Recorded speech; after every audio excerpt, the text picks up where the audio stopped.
Maaf. Oke, sorry, saya kelupaan. Oke, saya ulangi lagi. Ada pertanyaan nggak? Minggu lalu kita bahas tentang ini ya.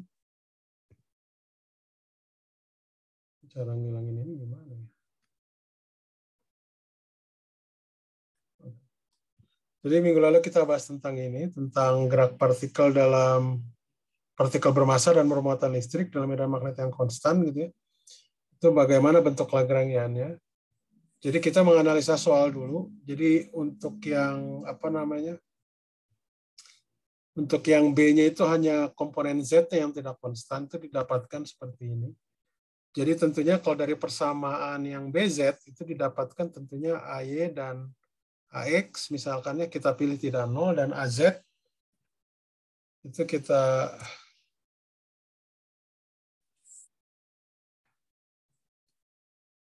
kita ambil sama dengan 0. Oke? Nah, berarti di sini didapatkan apa? Dari sini bahwa do AY itu sama dengan do AY do Z sama dengan 0. Ini artinya bahwa AY itu hanya fungsi dari X dan Y. Begitu juga ini. Do AX, do Z itu sama dengan 0.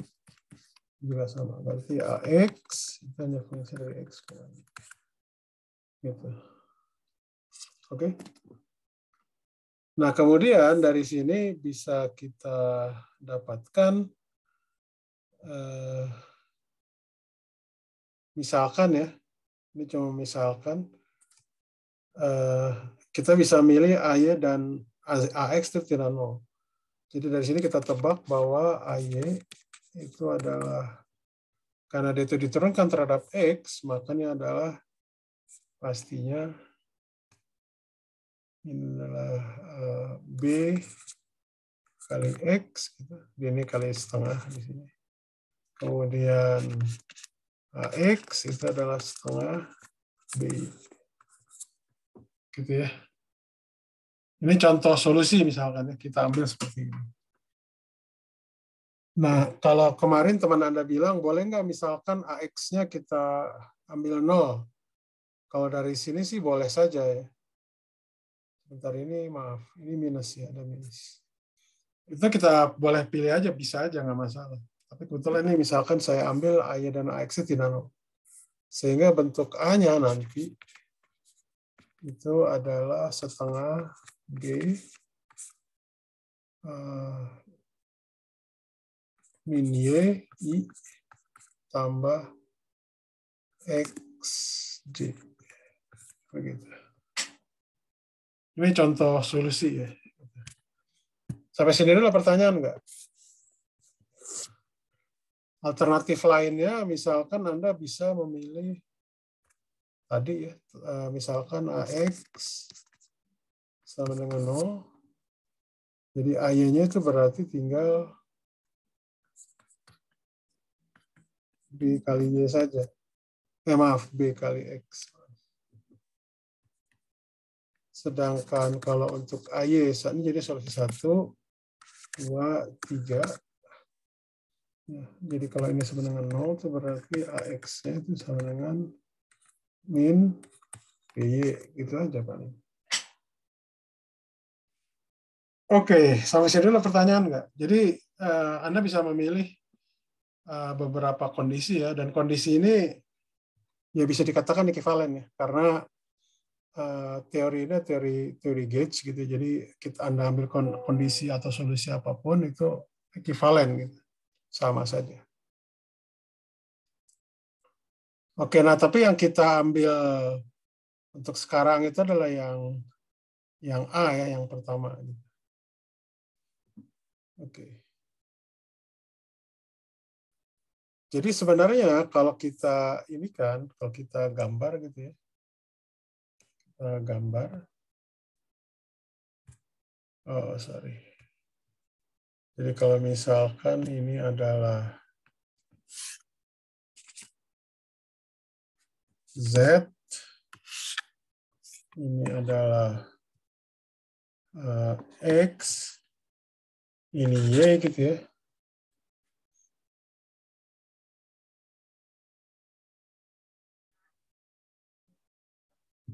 Jadi B-nya itu arah ke sana. Itu ke arah sumbu Z saja. Nah, sedangkan ininya A-nya itu dia arahnya ke sana. Jadi memang untuk solusi pertama itu kita dapatkan seperti ini. Jadi Anda pakai aturan tangan kanan saja. Jadi kalau A itu arahnya ke atas. Dan A ini bisa dikatakan searah dengan arah arus. Kalau itu Anda tinjau sebagai loop misalkan ya, loop arus. Gitu. A itu searah dengan arus. Oke, sampai sini dulu pertanyaan nggak? Pertanyaan?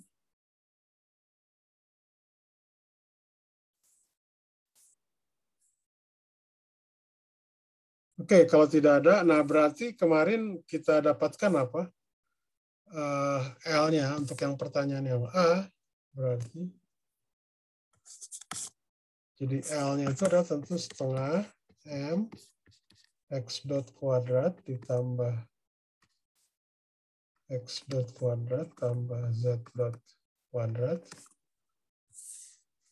Saya lupa kemarin tuh ada yang ingat nggak berapa ininya? Ini minus kan ya? Minus, biasanya minus Q per C A dot V ya? Betul nggak? Iya, Pak. Betul ya? Oke, nah jadi ini Anda tinggal uraikan saja bahwa ini itu akan sama dengan AX, X dot, tambah AY, Y dot. Sorry, X dot di sini maksudnya itu adalah didefinisikan sebagai dx per dt. Begitu juga Y dot. Itu sebagai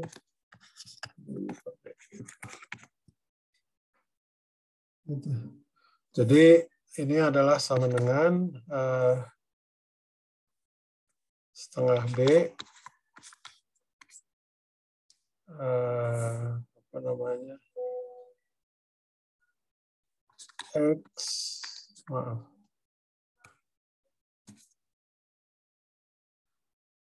saya hapus saja X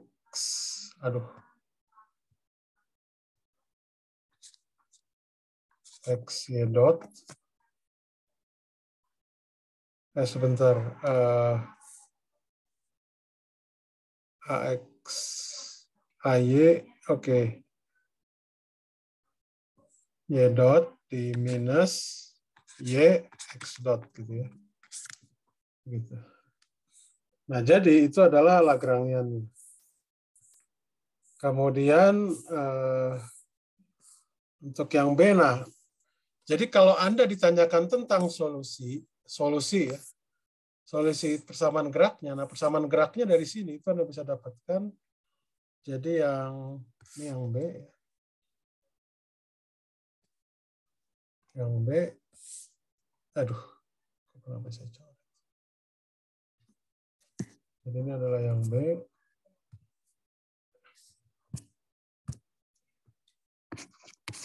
Jadi untuk yang sumbu X, gitu ya, ini adalah DDT. Sorry. Oh ya betul. Saya kelupaan lagi. Sebentar.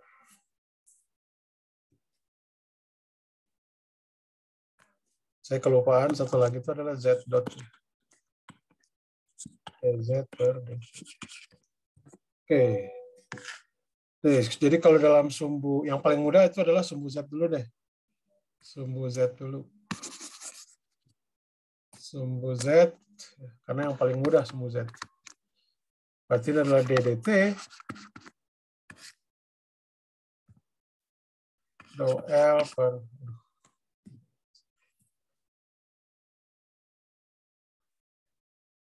dou L per dou Z dot kurangi sorry. Sampai dengan 0 ya. Oke. Nah, kalau Anda lihat dari Lagrangian ini, Ada nggak apa namanya fungsi dari Z? Tidak ada ya, berarti yang ini akan sama dengan 0. Gitu. Nah, Z di sini itu berarti kita sebut namanya koordinat siklik. Koordinat siklik. Maksudnya koordinat siklik itu adalah ini nanti terkait dengan yang disebut kuantitas kekal atau conserve lah ya, yang terpelihara. Sehingga didapatkan turunan dari D per DT dari 2L2Z itu 0, alias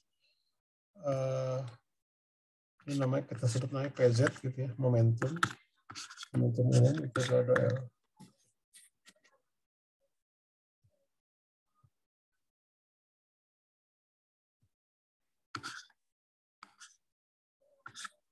Per 2Z dot gitu. Ini konstan.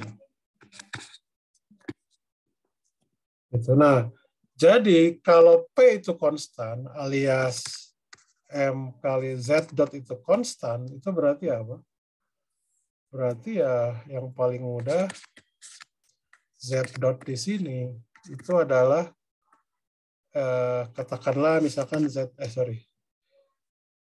maaf.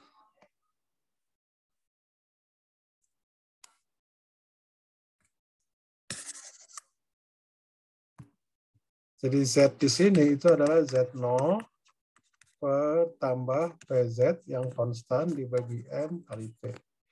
Jadi artinya dalam sumbu Z, ya ini geraknya GLB. GLB. Begitu. Sampai sini dulu pertanyaan nggak? Sebenarnya PZ itu saya perkenalkan nanti kalau kita tinjau terkait dengan ini ya, gambaran Hamilton ya. Jadi di situ didefinisikannya momentum. Gitu.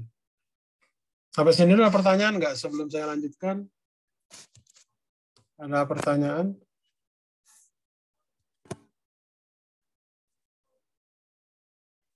Ada pertanyaan nggak? Cukup jelas? Cukup jelas ya? Oke. Oke, berikutnya yang sumbu X ya. Sumbu X. Aduh, sorry. Yang sumbu X itu berarti tinggal DDT do X dot dikurangi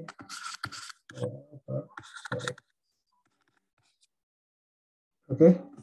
Jadi ini didapatkan apa? Ini adalah M X double dot gitu sama dengan jadi do L per do X. L per do X itu ada di sini kan yang XY dot. Ya. Berarti apa namanya? Sebentar.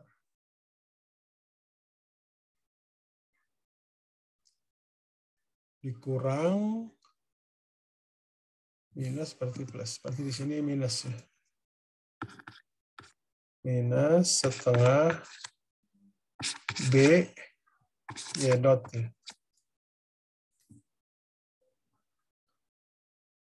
Betul nggak? Terus ada yang salah? Betul ya?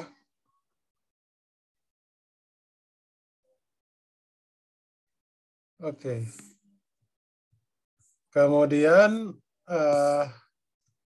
untuk sumbu Y ini adalah D per DT do L per do Y dot kurangi do per do L per do L per do Y sama dengan 0. Berarti ini sama dengan M Y dot gitu. Apa namanya? Ini minus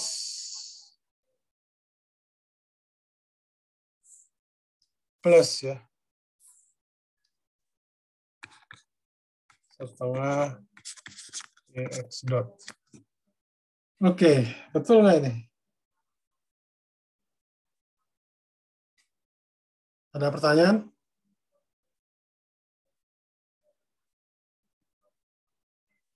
Oke.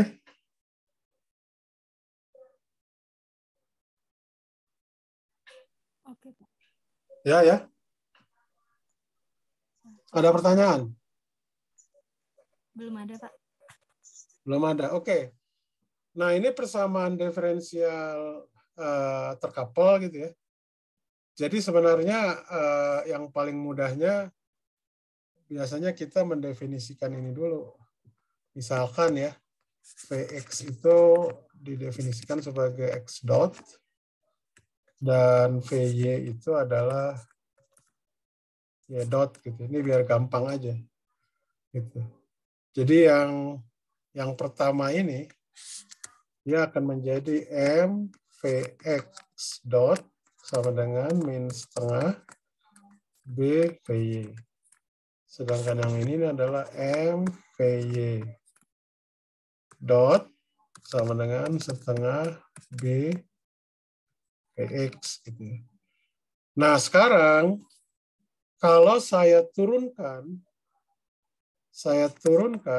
ini sekali saja, ini adalah M Vx double dot sama dengan min setengah B Vy dot. Vy itu sama dengan apa? Anda masukkan aja ini. Jadi ini adalah sama dengan min setengah B kali setengah B per M. Vx. Oke. Jadi didapatkan nanti M Vx double dot ditambah B kuadrat per 4M ya. Vx sama dengan 0. Jadi ininya saya keluarkan ya M-nya. Jadi didapatkan persamaan ini.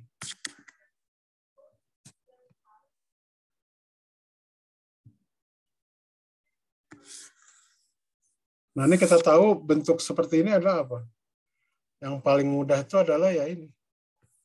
Bentuk sinusoidal ya. Vx itu pasti akan sama dengan katakanlah ini V maksimum yang X. Misalkan Anda ambil bisa sinus omega T. Gitu ya. Dengan omega itu adalah B per 2M. Nah, hal yang sama itu juga akan terjadi pada Vy. Jadi untuk yang Vy itu akan sama dengan Vmy. Sebentar.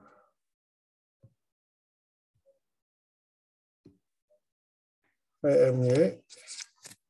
Tapi kita mengambilnya, mohon maaf. Cos, misalkan, atau terbalik lah ya. Anda bisa ambil yang apa-apa ini cos misalkan ya. Omega T gitu. Bisa seperti itu. Jadi nanti kalau Anda integrasikan lagi,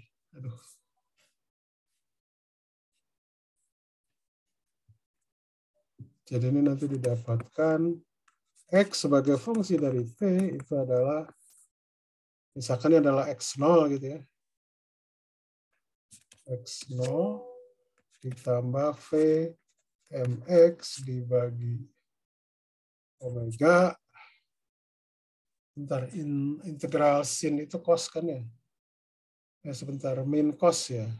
Bentar, integral sin itu cos. Turunan sin itu cos. Cos min sin. Berarti, ini berarti cos omega T. Di sininya berarti minus.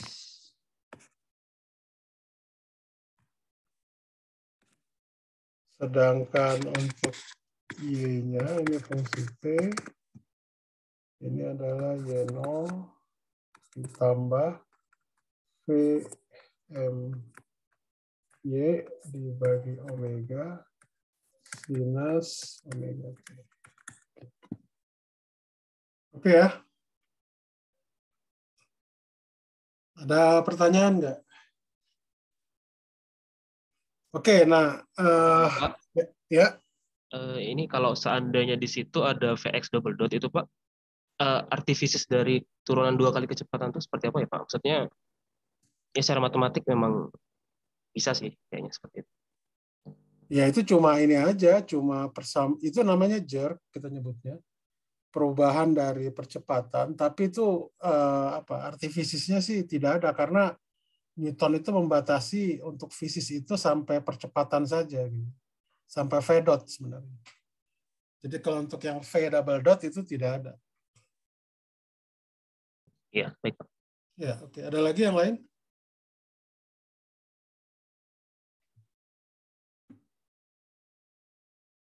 Oke, jadi ini untuk sederhananya ya, nanti Anda bisa ambil apa namanya? Anda bisa ambil ini sama dengan 0, ini sama dengan 0, dan Vmx misalkan Anda ambil sama lah ya, biar mudahnya. Sehingga nanti dari sini ini bisa kita simpulkan bahwa pada bidang XY,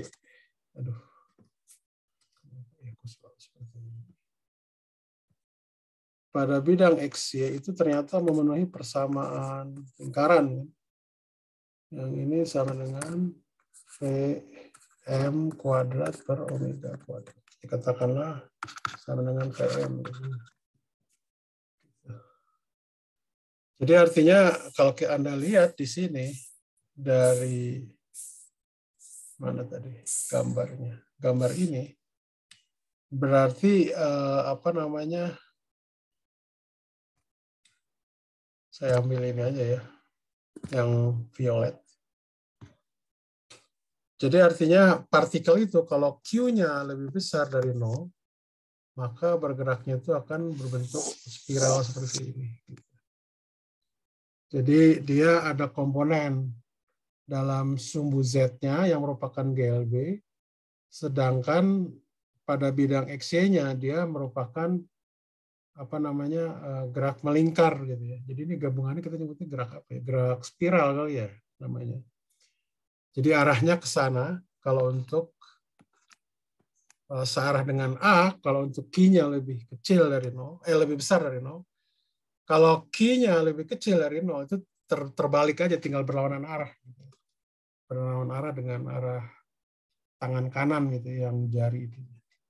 Jadi kurang lebih itu ininya. Ada pertanyaan nggak? Pertanyaan? Pak, satu lagi Pak. Saya Ya. ingin aja sih kayak ngebandingin aja. Soalnya kalau yang di sini kan didefinisikan vektor A-nya ya Pak ya. Maksudnya dari apa? Definisi B sama dengan del cross A itu kita bisa dapat A-nya gitu. Iya. Sebenarnya saya ada ngerjain kemarin itu, ya yang kemarin saya kerjain itu, saya nggak definisiin A-nya, tapi saya pakai persamaan yang berlaku aja, persamaan diferensial yang berlaku itu kan ada 3, Pak. Yang ada Iya. yang sama dengan B, ada sama dengan 0. Hasilnya sebenarnya bisa kayak gitu ya, maksudnya sama, cuman saya ada salah hitung kayaknya di bagian Y-nya, yang harusnya nggak 0 jadi 0 gitu, Pak. Oh, oke. Ya, kalau formalnya dengan menggunakan Lagrange itu seperti ini. Jadi artinya nanti kita mendapatkan, sebenarnya kan yang persamaan dengan Lagrange kan tidak ini sebenarnya adalah persamaan hukum 2 Newton lah ya. Gitu.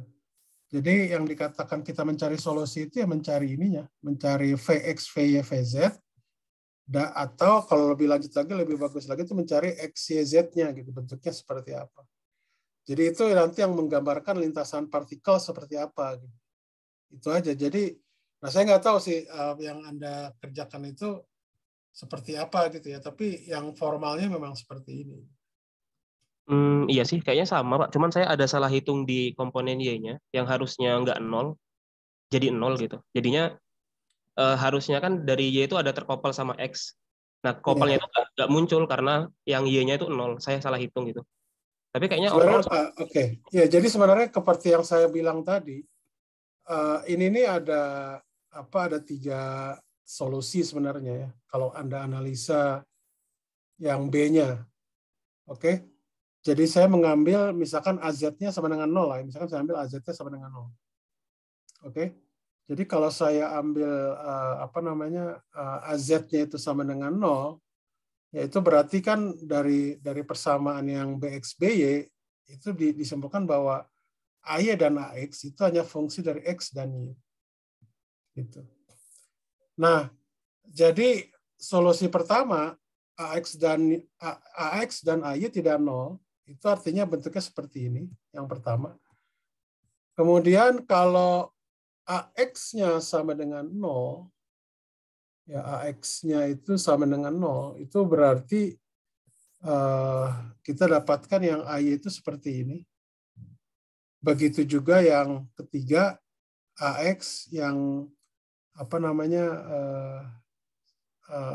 AY-nya sama dengan 0, AX-nya itu sama dengan min BY. Nah, ini tentunya harus dikerjakan masing-masing. Jadi kalau untuk kasusnya seperti ini, ya berarti nanti Anda mengambil misalkan kasus kedua, berarti kan AX-nya 0, nah berarti tinggal AY dotnya, nah berarti tinggal Anda itukan aja. Anda tinggal kerjakan lagi aja gitu. Bentuk lintasannya seperti apa kalau kita mengambil yang misalkan AX sama dengan 0, yang AY sama dengan BX. Kira-kira seperti itu. Iya Pak. Soalnya kalau saya lihat di sini memang yang beda cuma di Y-nya aja. Kalau yang X sama Z-nya sama. Tapi itu kan implikasinya ke solusinya jadi beda semua. Artinya solusinya salah gitu. Ya, yang punya saya. Oke. Salah hitung sih kayaknya. Oke. Terima kasih Pak. Ya. Ya, sama-sama. Ya, ini Anda bisa coba sendiri lah ya untuk yang kasus 2 dan 3 gitu ya. Itu seperti apa lintasannya kalau kita milih seperti itu. Nah, ini salah satu metode istilahnya yang dipakai di spektrometer massa ya. Seperti itu. Jadi spektrometer massa Anda bisa ini dipakai atau di ini sinkroton nih atau akselerator gitu, pemercepat partikel. Oke, itu pembahasan untuk yang untuk yang soal kemarin. Sebentar, saya lihat lagi. Sebentar ya. Sorry kok kenapa ini ya? Sebentar.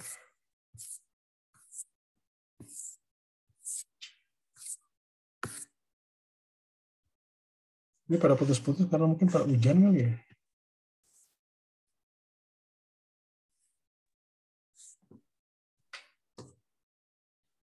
Sebentar ya, saya lihat lagi dulu.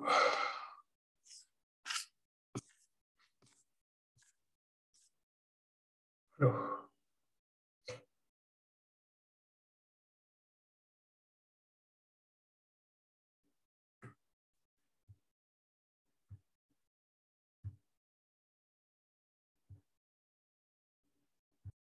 Oh ya, sorry kelupaan. Oke, saya ulangi lagi deh kalau gitu. Oke, jadi kita sekarang memulai untuk gambaran Hamilton ya. Jadi fungsi H di sini. Jadi H di sini itu adalah fungsi Q, P, dan T. Jadi ini untuk satu partikel titik saja.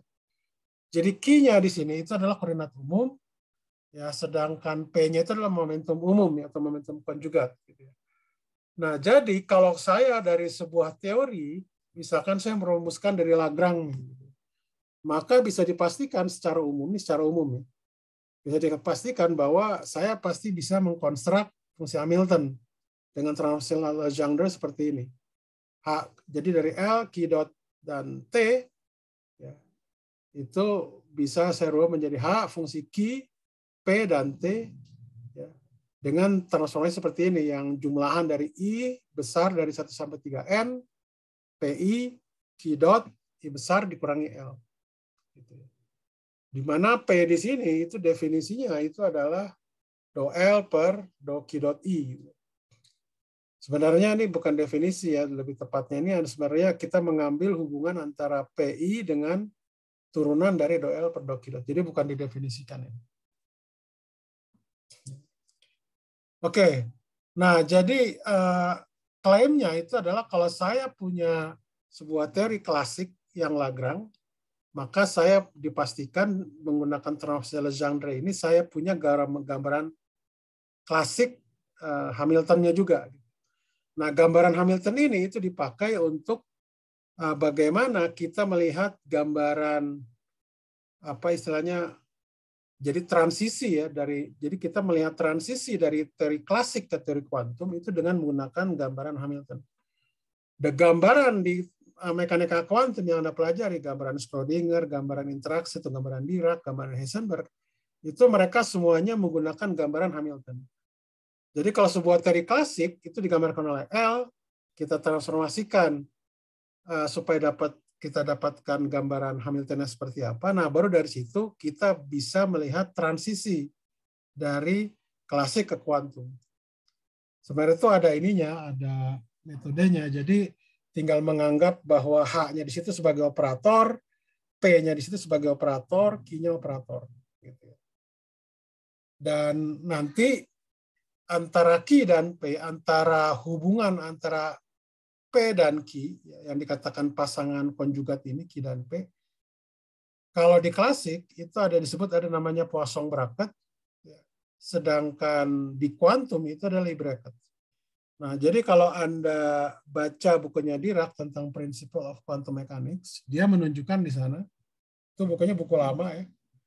Jadi bagaimana ketika Q dan P itu awalnya itu koordinat di Hamilton, ketika kita perlakukan Q dan P itu sebagai operator, maka Poisson bracket itu akan bertransisi atau ekivalen sama dengan Lie bracket. Ya.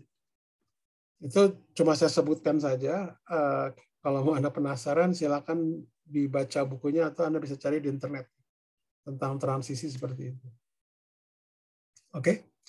Nah, permasalahannya itu adalah ketika kita masuk di GR, teori gravitasi Einstein yang namanya general relativity, kita punya Lagrange, tapi kita tidak bisa mengkonstruk sampai saat ini ya, belum bisa mengkonstruk atau membangun fungsi Hamiltonnya. Nah, ada beberapa banyak apa istilahnya cara gitu ya, effort atau usaha untuk ke sana. Salah satunya yang dilakukan oleh Arnold Dasser-Wisner, dia merumuskan namanya formulasi ADM ya, untuk mengkonstruk Hamilton dari GR. Nah, cuma permasalahannya itu adalah Hamilton yang didapatkan itu sama dengan 0 gitu ya. Jadi apa namanya istilahnya jadi ya fail lah dia, saya dikatakan seperti itu. Jadi gambaran Hamilton dari GR itu sampai sekarang kita masih belum tahu yang benarnya seperti apa. Jadi kalau H sama dengan 0 yang tinggal adalah constraint-nya, kendalanya. Seperti itu. Oke. Kemudian jadi kalau Anda turunkan dH per dt, ini turunan total ya terhadap T, itu Anda bisa dapatkan ternyata ini adalah minus dari turunan parsial dari dou L per dou T. Oke. Nah, kalau dia itu sama dengan 0, itu artinya H itu adalah konstan dan bisa diinterpretasikan H itu sebagai energi. Itu karena itu konstan gerak, energi. Artinya apa kalau L di situ tidak bergantung eksplisit terhadap T, maka bisa dipastikan hanya itu konstan. Conserve gitu ya. Seperti itu. Oke?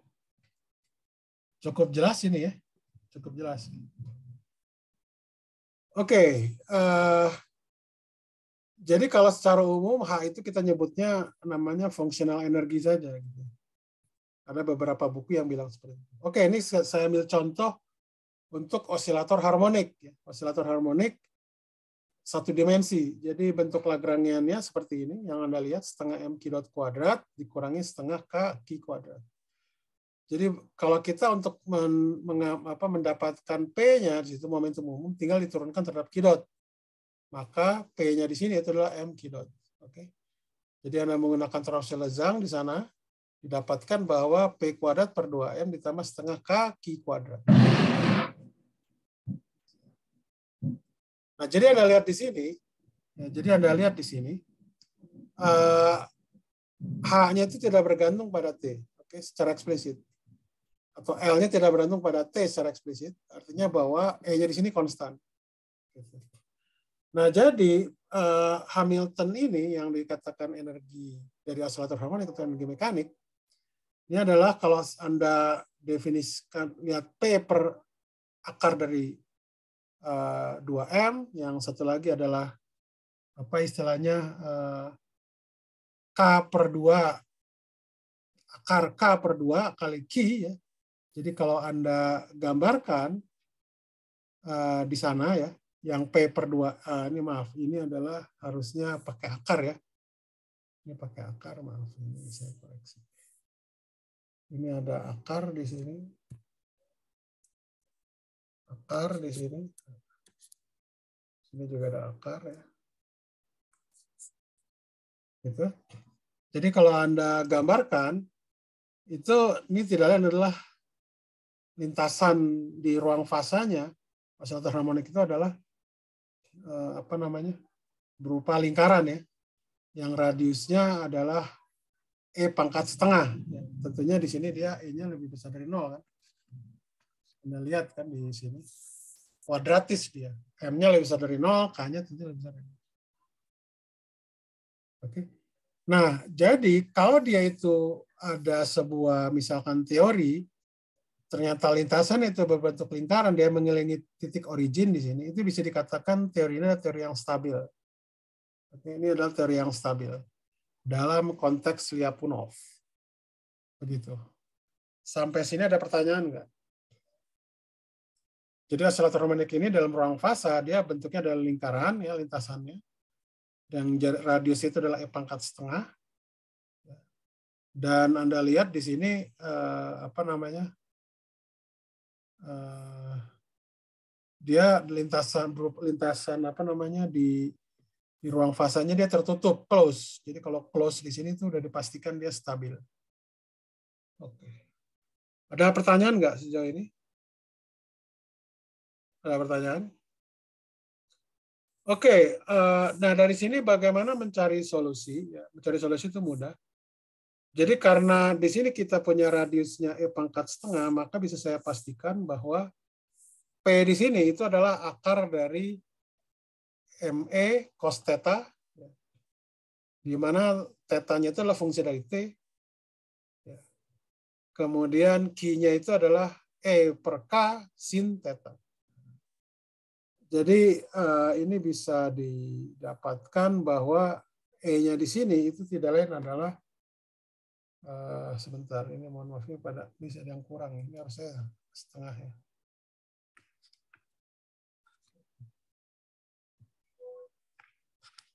Oke, ya. Sampai sini dulu pertanyaan nggak?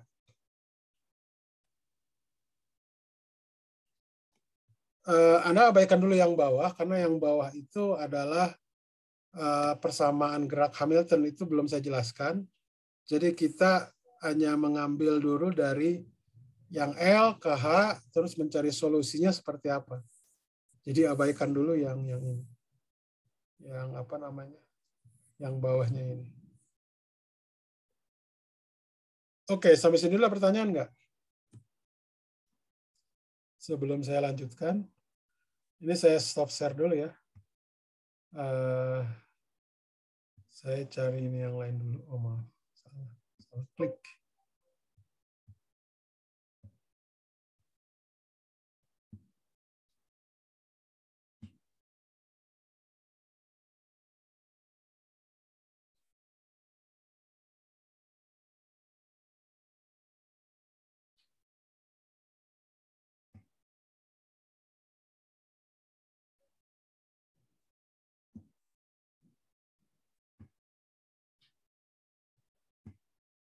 Aduh, ini penyakitnya sama yang kayak kemarin. Sebentar ya. Saya ini dulu pause recording. Ini terlihat ya? Terlihat. Ya, terlihat, Pak. Oke, terlihat. Oke. Jadi saya ulangi lagi. Ini adalah gambaran Hamilton ya. Dari L yang fungsi Q dan Q dot T, ini suatu partikel. Nah, dengan transformasi Legendre itu kita dapatkan ini H, Q, P, T, di mana hubungannya itu adalah H, Q, P, T, fungsi Q, P, dan T itu sama dengan P, Q dot, kali Q dot dikurangi L. Gitu ya. Jadi P kali Q dot ini maksudnya itu bisa untuk yang banyak partikel ya, dari I besar, dari 1 sampai 3N. Nah, ini saya ambil untuk yang satu dimensi dulu aja, untuk supaya mudahnya. Nah, jadi kalau saya variasikan delta H di sini, ya, itu berarti kan akan sama dengan delta P Q dot ditambah P kali delta Q dot itu dikurangi delta L ya, di mana delta L itu kan karena fungsi dari Q dan Q dot, maka didapatkan seperti ini. Nah, jadi kalau Anda lihat di sini, ya antara yang saya garis bawah ini nih, P delta Q dot dengan yang ini, ya kalau saya menggunakan hubungan ini yang momentum konjugat, maka dia akan sama dengan 0, kan? Dia akan saling menghilangkan. Oke? Nah, dari sini, ya Anda bisa dapatkan bahwa karena yang ini sama dengan 0, karena hubungan ini, P sama dengan do L per do Q dot, ya, maka didapat nanti ini adalah delta P Q dot dikurangi do L per do Q delta Q dot. Oke. Nah, jadi do L per do Q, kalau Anda menggunakan persamaan Euler-Lagrange, ini kan sama dengan D per dt do L per do Q dot ya, alias sama dengan P dot, ya kan? Jadi ini adalah sama dengan delta P Q dot dikurangi delta Q P dot. Itu dari sisi transformasi Legendre. Nah, sekarang dari Hamiltonnya itu sendiri, itu kan fungsi Q, P, dan T. Jadi kalau variasinya itu hanya do H per do Q delta Q ditambah do H per do P delta P. Dan kalau ini saya samakan dengan hasil yang tadi dari transformasi Legendre itu, delta P Q dot kurangi delta Q P dot. Artinya apa? Kalau ini sama, itu berarti Q dot itu sama dengan do H per do P, sedangkan P dot itu adalah do H per do Q. Ini yang dikatakan persamaan gerak Hamilton. Oke, sampai sini dulu lah pertanyaan nggak? Oke, ada pertanyaan? Oke, ini variasi ya. Nah, sekarang saya bukan melakukan variasi, tapi saya melakukan DH ya, turunan atau infinitesimal lah ya. Ini saya udah kelupaan. Di sini harusnya DT ya.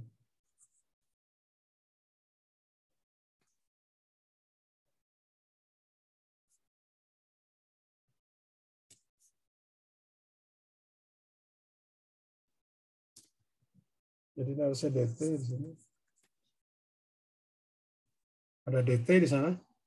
Jadi kalau saya melakukan turunan, ya bukan variasi ini, DH ya, terhadap T gitu ya, DH per DT.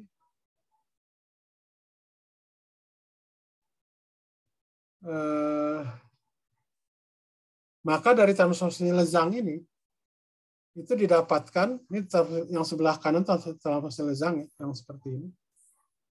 Yang ini. Yang atas ini. Oke, kalau itu saya turunkan infinitesimal pakai D ya, bukan pakai delta, maka akan saya dapatkan seperti ini. Oke. dP Q dot ditambah P D Q dot. Nah, ini variasi dari Lagrangiannya. Oke, karena P dot di sini sama dengan do L per do Q, maka nanti dia akan dapatnya seperti ini. Nah, yang P D Q dot dengan do L do Q dot ini kan tidak lain adalah P kan yang ini. do L do Q dot. Jadi ini saling menghilangkan. Jadi didapatkan itu adalah DH itu sama dengan DP. Q dot Anda gunakan persamaan Hamilton, gerak Hamilton. Ini adalah do H per do P. Sedangkan DQ, ya, DQ di sini, P dot di sini Anda gunakan minus do H per do Q. Jadi didapatkan ini adalah do H per do Q. Oke.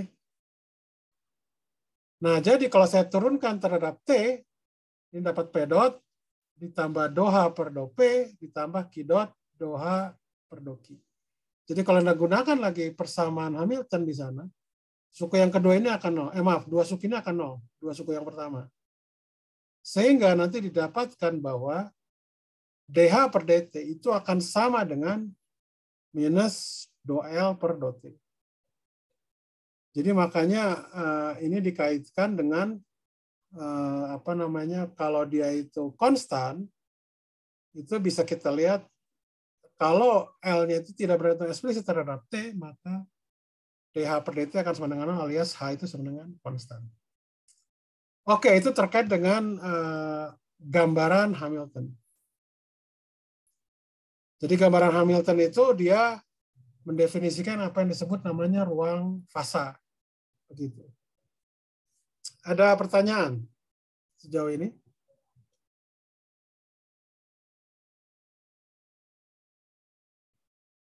Sudah direkam kan ini ya? Oke. Ada pertanyaan nggak terkait ini? Persamaan gerak Hamilton? Nah, nanti kalau Anda teliti lebih jauh lagi, kalau Anda baca Goldstein misalkan, jadi koordinat P dan Q, ya ruang fasa itu dia sifatnya selalu dimensinya genap. Karena ada P dan Q, mereka pasangan konjugat. Dan yang menariknya adalah ruang fasa itu adalah geometri simplektik. Yang menariknya, dia geometri simplektik. Jadi geometri simplektik itu adalah ada struktur simplektik di sana, sehingga dimensinya pasti genap. Gitu. Dari struktur matematikanya seperti itu, ruang fasa. Itu menarik kayak gitu. Jadi gambaran Hamilton ini dia bisa dikatakan admit ya, geometri.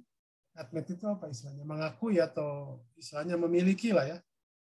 Memiliki geometri yang bersifat simplektik. Karena ada struktur simplektik di sana. Saya nggak akan bahas itu lebih lanjut karena itu untuk materi kuliah S2 lah di sini. Di classical mechanics, mekanika klasik. Oke, ada pertanyaan nggak? Pertanyaan? Tidak ada. Oke.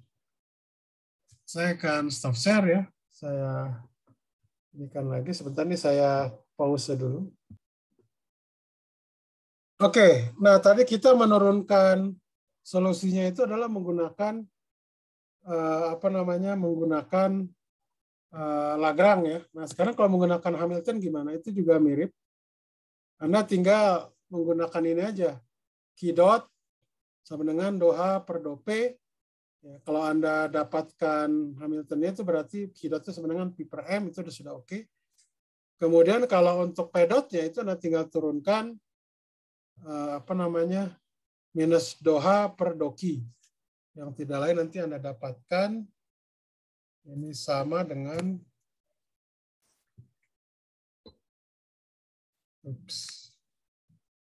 tebelan ya, nggak apa-apa lah. Minus K Q dot. Tebelan ininya ya, sorry.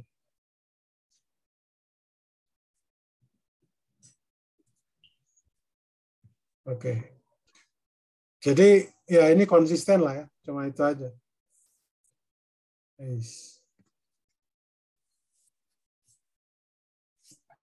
Oke, nah sekarang saya kan punya ini. Ya. Saya kan punya ini. Jadi H di sini itu adalah P kuadrat per 2M tambah setengah K Q kuadrat. Ini adalah ini konstan. Nah, kalau Anda lihat di sini, ya lintasan dari ruang fasa ini, dia kan mengelilingi titik origin ya, titik nol ya. Kita lihat di situ. Jadi kalau misalkan untuk istilahnya, jadi kita mencari Hessian dari H, ya. Kita mencari Hessian dari H, oke. Sebentar. Oke, saya belum kelupaan. Jadi kalau dari H seperti ini, oke. Kalau saya turunkan do H per do Q itu sama dengan 0, maka bisa saya dapatkan Q itu sama dengan 0. Kemudian kalau do H per do P itu sama dengan 0, maka bisa saya pastikan P itu sama dengan 0. Artinya apa? Bahwa titik 0,0 di ruang fasa di sini itu adalah titik ekstrim atau titik ekstrim dari apa namanya Hamiltonian. Oke? Fungsi titik ekstrim dari karena turunannya sama dengan 0. Artinya kalau yang pertama itu mengatakan bahwa P dot itu di sekitar titik ini adalah konstan, begitu juga Q dot ya. Di titik ini adalah konstan, alias Q-nya sama dengan 0, P-nya sama dengan titik ekstrim. Nah sekarang, kalau saya menghitung Hessian itu adalah turunan kedua dari fungsi Hamilton ini. Ya. Jadi Anda urutkan saja, do kuadrat H per do Q kuadrat, kemudian turunannya do kuadrat H per do Q, do P, kemudian do kuadrat H per do P, do Q, dengan do kuadrat H per do P kuadrat. Terakhir nih. Maka akan didapatkan Hessian dari osilator harmonik ini, itu nilainya seperti ini. Dia udah langsung otomatis diagonal utama ya. Jadi K dengan 1/m. Jadi lambda satunya itu adalah K yang merupakan positif, dengan lambda 2-nya itu adalah M, 1/m, yang juga dia adalah positif. Begitu. Oke? Nah, jadi bisa dikatakan bahwa titik 0 di sini itu merupakan titik stabil dari Hamilton osilator harmonik ini. Ya, dari fungsi Hamiltonnya. Begitu. Dari versi Lyapunov. Oke. Nah, jadi masalah titik kesetimbangan ini sebenarnya teorinya itu seperti ini. Ya, jadi kalau ada sebuah fungsi fx ya, y sama dengan fx ya, fx-nya itu adalah yang horizontal. Jadi titik ekstrim itu turunan dari x di mana dia 0. Sebutlah misalkan ini adalah x1 yang dia itu maksimum, yang x2 itu minimum. Jadi kalau memeriksa kestabilan itu kita lihat turunan keduanya. Kalau turunan keduanya itu lebih besar dari 0, itu maka dikatakan stabil. Jadi contohnya titik X2 ini merupakan titik stabil, sedangkan titik X1 itu tidak stabil karena dia maksimum. Kenapa dia itu stabil? Coba Anda lihat di sini. Kalau di titik minimum, Anda geser sedikit saja partikel di sini, Anda geser, misalkan sejauh inilah, sejauh di sini misalkan, pasti dia akan balik lagi. Dia akan berputar osilasi ke sini, dia akan balik lagi. Ya. Bentar nih saya hapus dulu yang supaya tidak mengganggu. Sedangkan kalau yang ini di sini, ketika ini saya geser di sini, dia pasti langsung jatuh, pindah. Di sini juga sama, dia pindah ke sana. Jadi ini bisa dikatakan kenapa maksimum titik stabil, itu seperti ini. Jadi dia itu jatuh ya, pas di puncak. Makanya orang-orang di puncak tuh biasanya kalau dia itu gagal gitu, diganggu sedikit aja. Kalau dia itu memang tidak stabil gitu ya, itu banyak tidak stabil. Langsung jatuh ke kesetimbangan yang lain, jadi keadaannya berubah. Ya, orang sukses itu bisa dikatakan kalau lagi di puncaknya ketika dia itu berhasil, ya, Ketika dia bergeser sedikit aja ya dia bisa berubah, bisa bunuh diri atau bisa jadi orang gila atau yang lain. Jadi apa istilahnya ininya tidak stabil gitu. Orang di puncak. Kalau orang yang di bawah gitu ya kita merasa tidak puas ya biasanya relatively lebih stable. Nah itu cuma intermezzo aja. Ada pertanyaan nggak sejauh ini? Ada pertanyaan? Bentar, ini selalu ini ya. Oke, kita lanjutkan. Ini saya skip aja yang ini. Jadi nanti kita lihat, nanti sempat bahas ini. Jadi ini adalah contoh Jadi dari Lagrange ya yang partikel bergerak dalam medan magnetik, elektromagnetik. Jadi ada A, ada V. Ya. Jadi di sini kita mendefinisikan yang namanya momentum konjugat, momentum umum. Ya. Dia ada modifikasi di sana, Px di sana tuh jadi tidak lagi sama dengan mx dot, tapi sama dengan mx dot dikurangi Q per C kali AX. Sehingga mx dot di sini adalah sama dengan Px ditambah Q per C AX.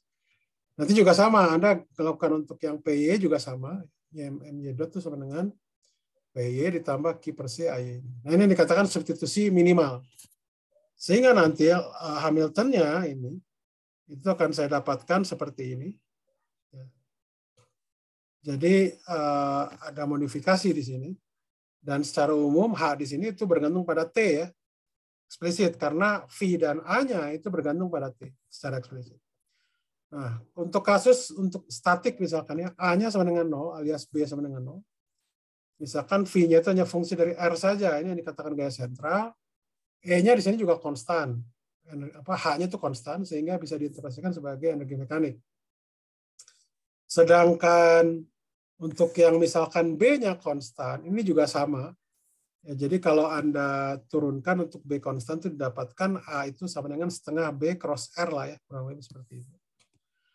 Sehingga nanti bisa Anda dapatkan di sini karena AX dan AY itu konstan, ya maka E-nya di sini pasti konstan. Jadi ini adalah gerak partikel bermuatan dalam medan magnetik yang konstan. Begitu. Nah, jadi kalau Anda lihat di sini, ya untuk yang PZ-nya itu didapatkan karena dia itu konstan, ini akan sama dengan Z itu konstan, ya maka ini sama dengan Z-nya itulah Z0 tambah PZ per N kali T. Kurang lebih sama lah. Sedangkan untuk yang PX, ya untuk yang X dot itu nanti harus Anda rubah lagi gitu ya. Begitu juga yang PX dot gitu ya. Kemudian ada Y dot, itu juga sama. Dan ada PY dot. Gitu. Jadi ini masing-masing nanti Anda dapatkan bahwa PX itu adalah sama dengan ini, dengan PY itu sama dengan ini. Kurang lebih seperti itu. Jadi pada akhirnya memang nanti Anda juga harus menurunkan 2 kali.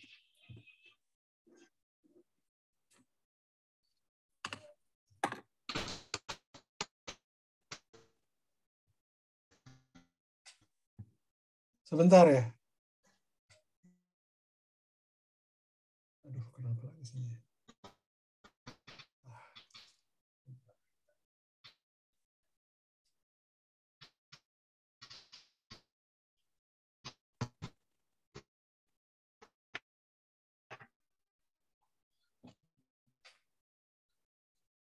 Oke. Oke, sampai sini dulu ada pertanyaan nggak? Pertanyaan?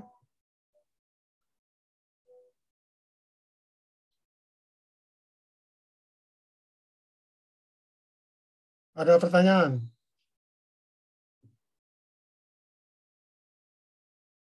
Halo, halo? Tidak ada? Oke, saya pikir cukup aja dulu ya. Sampai sini mungkin.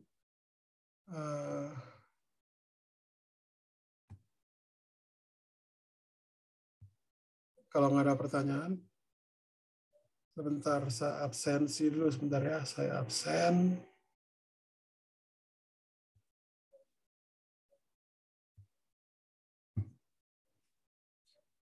Absensi.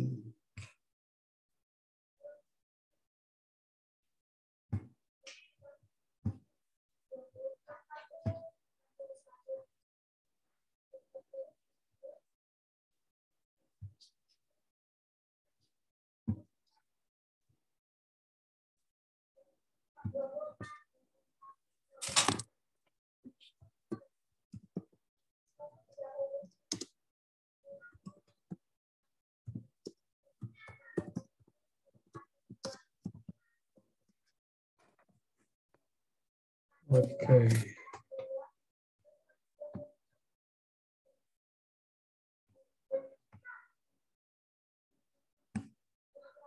Semuanya rasanya hadir ya.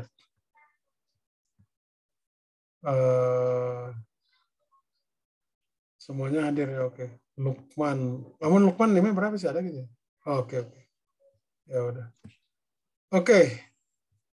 Itu aja dari saya. Ada pertanyaan? Kalau tidak ada pertanyaan, kita akhiri. Cukup ya. Terima kasih semuanya. Jadi kita kuliah itu nanti berakhir 27 April ya. Jadi masih ada 3 kali lagi gitu. Nah ini terkait dengan UAS. Untuk UAS mungkin bagusnya take home test aja ya. Maksudnya Anda bisa juga take home test dalam artian buat makalah atau kasih tugas gitu ya. Problemnya apa gitu ya. Ntar bisa saya kasih. Tapi Anda harus kerja sendiri-sendiri lah ya. Ada 7 orang.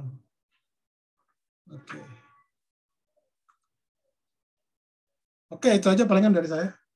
Kecuali kalau ada pertanyaan. Nanti mungkin minggu depan lah saya kabari terkait dengan UAS-nya ya. Palingan nanti tugas Anda kumpulkan.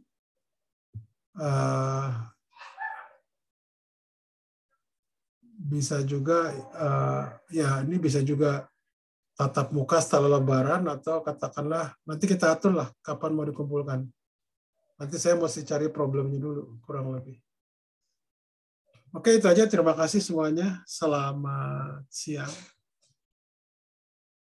Oke.